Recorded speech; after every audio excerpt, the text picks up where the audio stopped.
Meus irmãos, a paz do Senhor, é, Deus nos deu mais essa oportunidade de estarmos aqui iniciando mais um trimestre, né? Mais outro trimestre, Deus nos presenteou, vamos dizer assim, com esse tema tão lindo, né? Que é os valores do reino de Deus, né? Iniciando aqui a nossa primeira lição, né? Falando sobre o tema da lição fala sobre o Sermão do Monte. É o Sermão do Monte, o caráter do reino de Deus.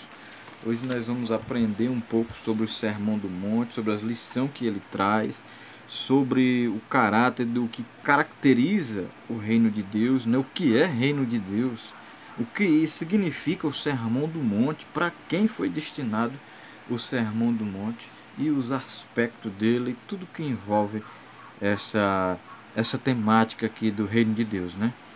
Um tema tão rico, de tantos argumentos, de tantas coisas, e tem de tantas lições, e, e a principal dela é nos forjar a cada dia, né? Nos preparar para ter acesso, para ter um dia entrada garantida nesse reino. Diz assim, ó, Mateus 5 é o tema da nossa lição. Nossa primeira lição, né, é a aula 1, a lição 1.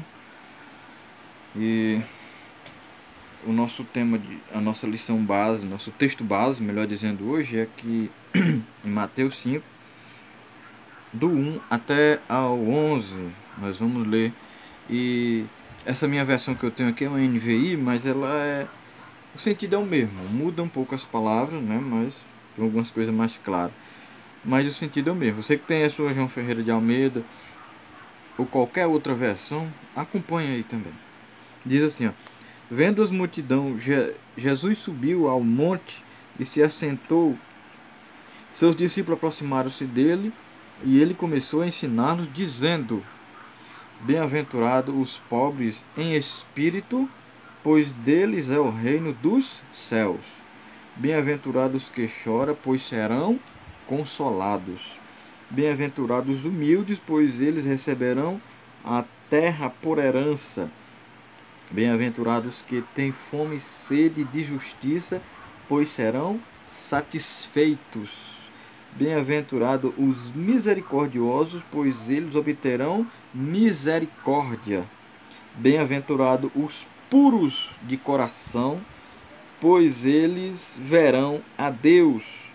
Bem-aventurados os pacificadores, pois serão chamados filhos de Deus. Bem-aventurados os perseguidos por causa da justiça, pois dele é o reino dos céus. Bem-aventurados serão vocês quando por minha causa vos insultarem, vos perseguirem e levantarem todo tipo de calúnia contra vocês. Estamos aqui diante de um tema lindíssimo, maravilhoso, meus irmãos, que é as bem-aventuranças ou Sermão do Monte. Esse texto ele arranca lágrimas de quase de qualquer pessoa que lê ele, que ouve, né? Uma certa vez eu lembro que uma senhora conhecida da gente, a velhinha, ela pediu para me ler a Bíblia para ela, para me ler alguma coisa. Fala aí alguma coisa da Bíblia, você tem a Bíblia, você conhece as escrituras, lê, traz alguma coisa para mim ler, para me sentir bem, para mim. Eu quero ouvir isso. E eu abri no Sermão do Monte aqui, nas Beatitudes, né? E ao ler este sermão e ao ler sobre as bem-aventuranças, aquela senhora se maravilhou tanto, aquela senhora chorou, porque achou bonitas as palavras. Muitas pessoas o admiram, esse texto, muitas pessoas se deleitam no sentido de ficar abismado com essas palavras, dessas palavras mexer no seu emocional. Olha, eu ouvi esses dias que Mahatma Gandhi dizia que se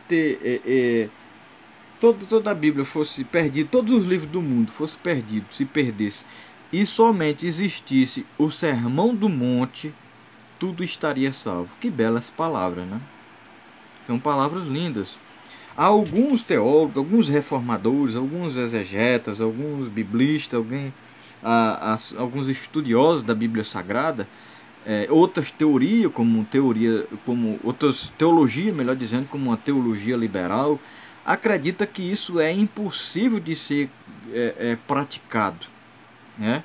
Acredita-se que esses textos, essas bem-aventuranças, é impossível o ser humano cumpri-la na sua totalidade, pois é algo que está muito além de nós, está muito além da nossa capacidade de viver isso, né? E outros não, como Martim Lutero acreditava que isso era para qualquer pessoa praticar, era para qualquer cristão que nasceu de novo mesmo pôr isso em prática e conseguir praticar. Alguns até conseguiram aplicar, transformar isso em uma espécie de norma, uma espécie de código de conduta para as pessoas, mas não funciona. Alguns também usaram isso para algo terreno, só material, só na sociedade, nas leis civis, em tantas coisas, no que se diz respeito só ao físico, só o cosmos, o mundo físico, mas não funcionou. Todas essas tentativas, que algumas delas foram em vão, né? Exceto aquela que se voltava para a prática, né? Como alguém que nasceu de novo, na verdade. E nós aprendemos aqui com o Sermão do Monte essas belíssimas palavras de Jesus, né? Nós aprendemos que tudo isso, irmãos, que as bem-aventuranças, ela surge com a transformação em Cristo. As bem-aventuranças, elas surgem, elas fazem parte da vida do cristão, né? Através, melhor dizendo, de uma vida que já passou pelo novo nascimento, de uma vida que verdadeiramente foi transformada. E então essas qualidades, essas virtudes vão sendo desenvolvidas naquela vida, né? Antes de eu estudar essa temática aqui do Sermão do Monte, eu sempre admirei o Sermão do Monte. Sempre achei belas palavras. Eu acredito que não só eu, mas qualquer pessoa que lê, como eu falei no início, isso sempre me despertou atenção, mas eu não entendia muito o Sermão do Monte, apesar de parecer fácil, mas até hoje causa muita polêmica no meio teológico, em tantas linhas de pensamento diferentes. E eu fazia uma certa confusão também na minha mente. Por quê?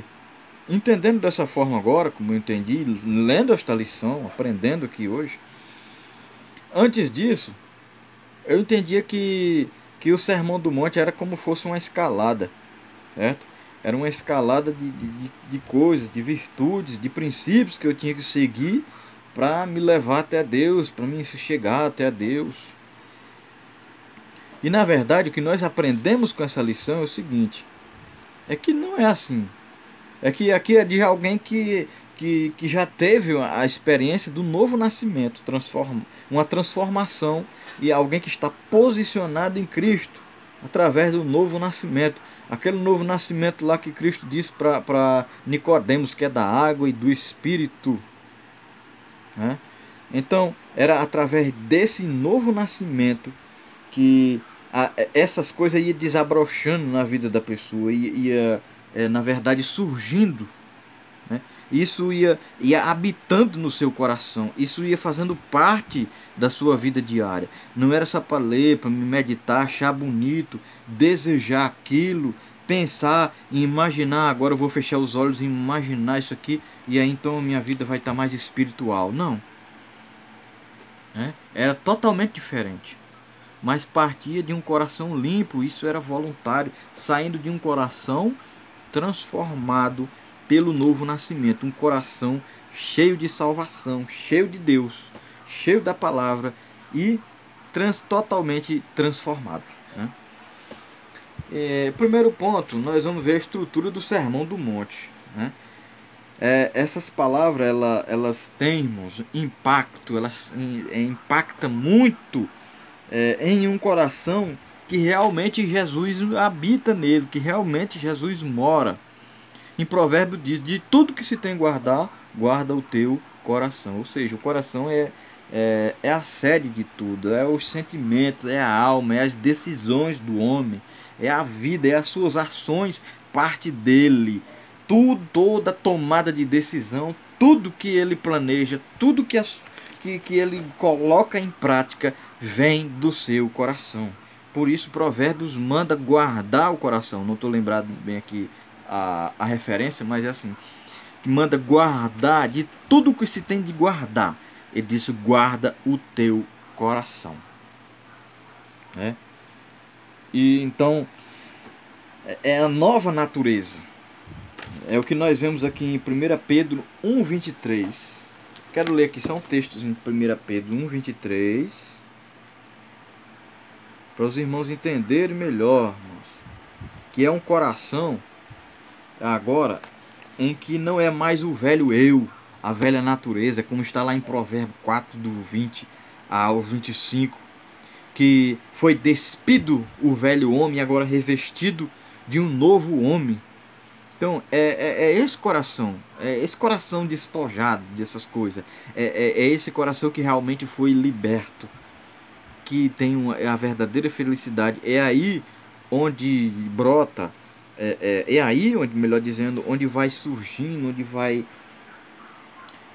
como é que eu posso dizer, vai desenvolvendo, né, esses princípios, essas virtudes das bem-aventuranças do Sermão do Monte. Só a partir de um coração transformado. 1 Pedro 1:23 diz: vocês foram regenerados não de uma semente perecível, mas da imperecível, por meio da palavra viva e permanente. Então, fomos gerados, regenerados de uma semente viva. Ele disse: não da que vai perecer, mas de uma em que é permanente. Ou seja, 2 Coríntios 5,17 diz que aquele que está em Cristo, nova criatura é. As coisas velhas se passaram e tudo se fez novo. É a natureza de Cristo implantada na minha vida, imposta agora na minha vida. É o reino dele. Que reino é esse? O reino que domina. Não é mais o meu eu, mas é o reino de Cristo em mim. É o reino dele espiritual na vida de cada um de nós, é que faz nós praticarmos essas atitudes das bem-aventuranças. As atitudes das bem-aventuranças, esses atos são praticados através desses corações, né, que foram transformados. Então isso vai produzir em nós estas qualidades que consta no Sermão do Monte, são produzidas através de um novo nascimento e daquela pessoa que está em Cristo, uma nova criatura. Estar em Cristo não implica só em frequentar uma igreja. Estar em Cristo implica em mudança de vida, caráter. É uma nova criatura. Então só as pessoas espirituais vão entender esta verdade. Monte, sermão. Há aqui uma certa confusão se era no monte, porque em Mateus 5:1 diz que é no monte, em Lucas 6:17 diz que é numa planície, e alguns acreditam que Jesus subiu um monte e lá em cima tinha uma planície e lá ele trouxe esse sermão, né? E por aí vai, há tantas linhas de pensamento. Agora, o que deve prevalecer diante de tudo isso, a palavra sermão, né, é uma mensagem que falava o contrário, né, falava do caráter ideal de quem quer seguir a Cristo, né, era a temática dessa mensagem, era o que a mensagem focava, a ênfase era dada nisso. E agora, aqui, o que nós não vamos focar é nesse ponto, porque existem várias discussões. Um acredita que ele pregou tudo de uma vez, outros acreditam que foi por partes, que esses textos eram desconexos, que Jesus pregou um dia, um dia falou de uma coisa, outro dia falou de outra, outros acreditam não, que de Mateus 5 ao 7 era uma unidade, era uma coisa só, era o mesmo assunto, e por aí há tantas correntes teológicas, de pensamentos, tantas vertentes, tantos direcionamentos diferentes, que causa confusão ao invés de causar mudança. E o foco aqui não é isso, não é deixar a nossa mente confusa, não é deixar sua mente confusa, é deixar bem claro que se tua vida, tu nasceu de novo, que se tu foi restaurado, tu na verdade está em Cristo, é uma nova criatura, essas virtudes têm que fazer parte do seu dia a dia. Essa é a grande verdade. E aí vem as características dele, né, do sermão. O sermão é muito ele esses ensinos de Cristo, eles são muito parecidos com lá no Pentateuco, né, com Moisés. Como tem aqui os 7 ditos proféticos, né, Emanuel, o nascimento de Belém, o chamado no Egito, o choro de Raquel, o chamado do Nazareno, a voz no deserto, uma grande luz, né? Então tudo isso são ditos proféticos e tinha uma a autoridade. Jesus falava isso com autoridade, porque ele era o cumprimento daquela profecia, ele não era o que as pessoas esperavam e nem o que muitos esperam hoje e pregam hoje, como só uma mensagem triunfalista, só algo de vitória, mais voltado aqui para a terra. Mas essas felicidades, nas bem-aventuranças, era daquela pessoa que já estava, que não estava indo buscar a bênção, que não estava correndo atrás da bênção, mas que já tinha sido abençoado pelo sacrifício de Cristo no Calvário. Ele creu no sacrifício, né? Agora ele foi justificado e essa bênção faz parte da vida dele. E então essas atitudes foram desenvolvidas na vida dele e ele foi praticando através de uma vida com Cristo, né? De uma vida transformada. Jesus tinha autoridade, né, para apresentar aqui o seu programa, a sua política, a sua nova política espiritual no seu reino, né? Então, Jesus trouxe uma mensagem bem contrastante naquela época, uma mensagem que ele estava andando na verdade na contramão daquela sociedade, na contramão daquele mundo, do que o mundo pregava, do que os impérios tinham pregado, acreditava. Jesus veio rompendo todas essas barreiras, trazendo totalmente o contrário. Enquanto alguém esperava Messias libertador político, alguém que fosse movimentar, estrategista, para movimentar uma revolução, para tirar o povo daquela servidão de ser subjugado por um império, Jesus veio, na verdade, sim, libertar do jugo, mas do jugo do pecado, do jugo de Satanás, o do sistema pecaminoso que escravizava as pessoas. A libertação não foi física, a libertação era espiritual. E essa era a bênção, e essa é a bênção que todo crente tem que se agarrar com ela, tem que estar feliz com isso. Isso, na verdade, tem que ser a nossa maior felicidade, independente da situação que nós nos encontramos financeiramente. Mas a salvação tem que ser a maior alegria do cristão, ele tem que ter prazer nisso. Tem que ser como o homem lá do Salmo 1, o seu prazer, o que é meditar na lei do Senhor. Isso ele é um bem-aventurado, isso ele é feliz, na verdade, né? Então está aqui, meus irmãos, reino de Deus, né? Sermão do Monte, primeiramente, ele fala para os discípulos, mas também toda a multidão que está ali, ela ouve os ideais de Jesus, né? O que Jesus quer, o que Jesus apresenta para aqueles que na verdade querem seguir a Ele, né? A vida, o estilo de vida. O Sermão do Monte é um estilo de vida, né? Então, a felicidade, né? O bem-aventurado é o resultado de uma verdadeira transformação causada pelo Evangelho. Pelo Evangelho. É abençoado, a pessoa já é abençoada na salvação, né? Quando ele é salvo, ele já é abençoado porque o caráter de Cristo agora está nele. Foi implantado nele a natureza de Cristo Jesus. É como Paulo diz, não sou mais eu, mas Cristo. Não vivo mais eu, mas Cristo é quem vive em mim. E o reino, característica do reino de Deus, né? Reino de Deus, Lucas usa essa linguagem, reino de Deus, se direcionando aos gentios, e Mateus usa reino dos céus, direcionando-se aos judeus, tendo cuidado, o zelo de não pronunciar o nome de Deus. Isso era costume do povo judeu, de ter aquele cuidado, aquele temor, aquela reverência ao falar no nome de Deus. Então Mateus obedece todos esses requisitos, né? Obedece todas essas exigências, melhor dizendo, né? Que eles acreditavam. Reino espiritual. Por que o reino espiritual? Porque ele está dentro de nós. Romanos 14:17 diz que o reino de Deus não é comida nem bebida, mas é alegria, paz e gozo no espírito. Ou seja, é dentro, é no interior. Está dizendo que o reino de Deus não é físico, que Deus não nos chamou para este mundo. O reino não é aqui. O reino é dentro de nós. O reino é espiritual. O reino é paz na alma, quietude na alma.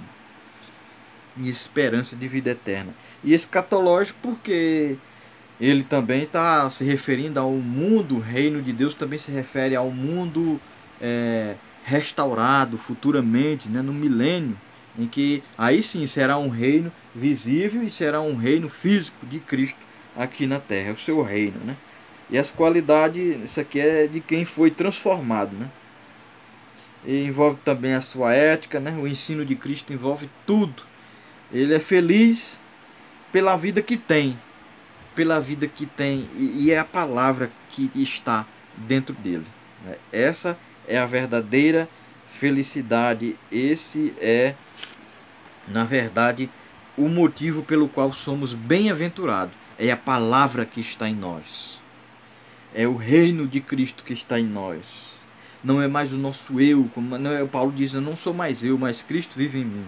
Essa é o motivo de nós sermos bem-aventurados. E pela qualidade de vida que nós temos, já somos gratos a Deus por tudo que temos, né? Não estou falando aqui me referindo a bens, a conquista, a influência nessa terra, mas de reino. De reino. Mateus 6,33 diz: buscar em primeiro lugar o reino de Deus e a sua justiça. Reino de Deus e a sua justiça. As duas coisas estão ligadas, né? O reino de Deus e a sua justiça. E as demais coisas vos serão acrescentadas. Ou seja, disse o reino, buscar primeiro o reino e a sua justiça. Não a nossa justiça não nos salva, mas é a justiça de Cristo em nós que nos dá acesso ao reino. Que Deus abençoe sua vida. No nome santo de Jesus. Até a próxima.